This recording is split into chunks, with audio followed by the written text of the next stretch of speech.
bring in Scott Reid, our political commentator. Scott, good to see you. Hey, big smile on your face. What do you think? Well, you can't help but smile or you're going to cry. What do I think? I think this issue, Donald Trump's conviction, the prospect of an even crazier presidential race between now and November, it's a little bit like a rolling train for Canadians. We know that when it hits, it's going to be the biggest thing imaginable that it will affect us. But there's nothing we can do between now and then. It's just rolling down that track. We can see it coming, we can feel it coming, and we're just going to have to deal with the consequences. Yeah, from a Canadian perspective, tell me why a lot of people you think are astonished, that we're even in this place here, Scott, watching from the sidelines as we often are. I think there's a couple of things. I mean, first of all, polls show sort of maybe roughly 70-30, 80-20. Canadians dislike and even shake their head at the prospect of President Donald Trump. And that was true when he ran the first time. And I think partly it's because he breaks norms. His brand of politics is so sort of mind-blowing to a lot of people.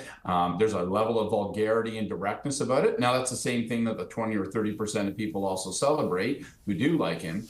But I think it's that it just, their politics goes that much further than ours. The norms and watching them get busted is that much more harrowing for us. And I think that a lot of people also recognize that they're being rational. Donald Trump's presidency is probably going to be bad for trade, probably going to be bad for Canada, and makes everything that's challenging that much more challenging. As a keen observer of politics in our country and in the United States, you can't really get away from the sort of entertainment component of their politics, Scott. And, Trump, whatever you think of him, can be very entertaining.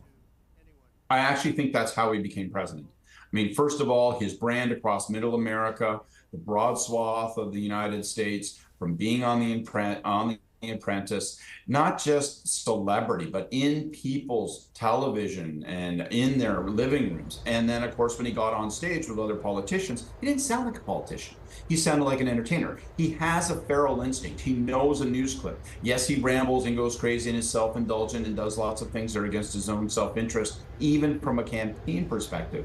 But he also knows how to connect. He's always understood it. It's what made him such a big reality TV star, and it's what makes him such a compelling candidate. He's different than any other politician, and that is compelling to a level. All right, so, if this happened in Canada, I think we pretty much know that a guilty conviction would be the end of somebody's political career. I think, who knows? We're kind of in uncharted territory nowadays when it comes to politics. But that being said, in the U.S., do you think this will hurt him or help him?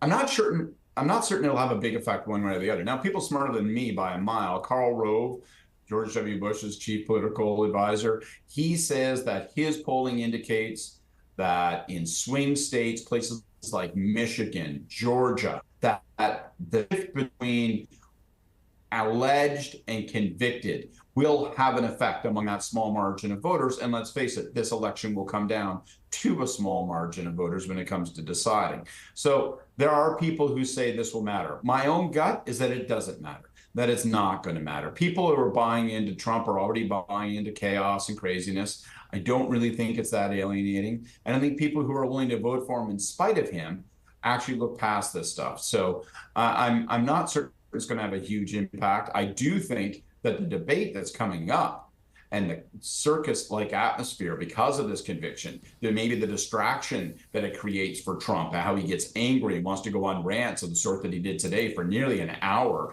maybe that will matter. But I would pin a lot more on the debates, the conventions. I would pin a lot more on those than this conviction. Astonishing. Sad to say. Yeah, it's astonishing. Thanks for this, Scott. Good to see you. Take care. Thanks, Todd.